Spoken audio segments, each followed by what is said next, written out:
मैं तो हमेशा हमेशा जितनी ऑल इंडिया स्ट्राइक हुई हैं इंडिया में आज तक फॉर्चुनेटली उसको मैं ही था, मैंने कॉल दी थी। ईमानदार जजों की कमी भी नहीं है सर, इस बात को आप भी मानेंगे, लेकिन उनको सुपरसीड किया जा रहा है, क्या कहना चाहेंगे आप? ईमानदार आदमी जजेस कम है, ये तो मैं कहना चाहता हूँ जी। हाँ, कोई एंटी लॉ अमेंडमेंट होते हैं, कोई गलत काम होता है, जजेस गलत बोलते हैं, कोई करप्शन होता है तो हम स्ट्राइक करते हैं। उसकी आवाज़ दबाने के लिए स्ट्राइक को बैन करने की कोशिश की गई। कहा गया जो स्ट्राइक करेगा या पार्टिसिपेट करेगा उसका लाइसेंस।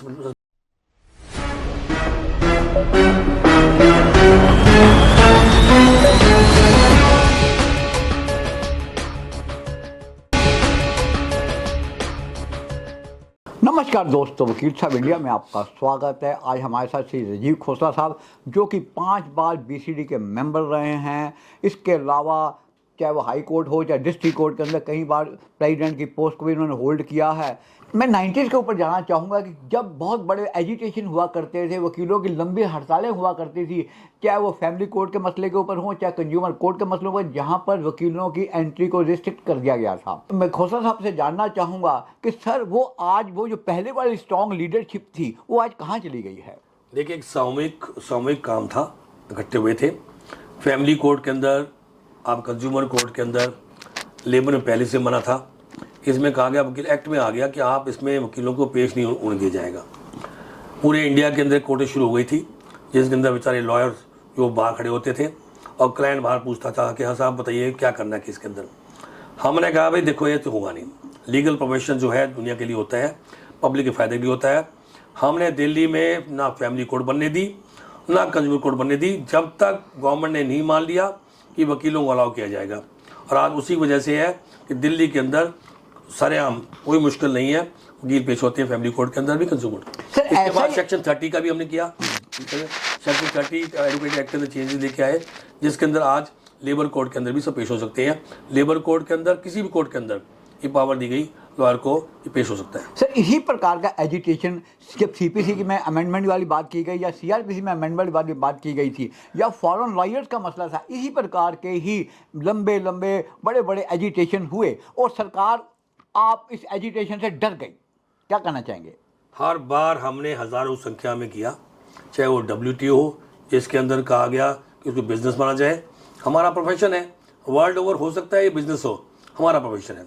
हम नहीं चाहते एडवर्टीजमेंट हो, बड़ों का फ़ायदा हो, गरीब आदमी आता है, लॉयर आता है, अपनी काबिलियत से आगे बढ़ता है।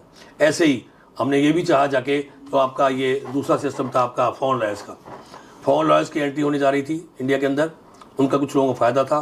कॉर्पोरेट जो मिनिस्ट्री चाहती थी, कॉमर्स मिनिस्ट्री चाहती थी, वो नहीं होने दी। फिर एक और बात हुई, public limited company, commerce ministry ने कहा कि जितनी भी आपकी पब्लिक लिमिटेड कंपनी है उनको भी एज लॉयर एनरोल किया जाए। मतलब ये था कि जाके बड़े बड़े लोग इस फील्ड में आ जाएं। इसका मतलब ये होता कि टाटा बिरला आ जाते, उनका जो शेयर होता वो 1000 रुपये का हो जाता और सारा काम वो एडवर्टीजमेंट ले जाते। आम आदमी को बहुत ही कम काम मिल पाता, गरीबों का मिल पाता। हमने उसको नहीं होने दिया। सर, ये आपकी इन्हीं स्ट्राइक की वजह से, लंबी स्ट्राइक की वजह से, इस प्रकार की स्ट्राइक को रोकने के लिए सरकार ने वकीलों के ऊपर दबाव बनाने के लिए क्या क्या सब ऐसे हथकंडे अपनाए, क्या कहना चाहेंगे आप? देखिए, शुरू से ही सरकार करती है, कभी CRPC अमेंडमेंट की बात की, कभी CPC अमेंडमेंट बात की। जाके हमने हज़ारों लोग, 40,000 लोग इकट्ठे हुए, इंडिया के इकट्ठे हुए CPC में, CRPC में, फॉरेन लॉयर्स की एंट्री के खिलाफ। ये एंटी लॉयर्स अमेंडमेंट सरकार करती रही है। कुछ जजेस भी चाहते हैं ऐसा हो जाए।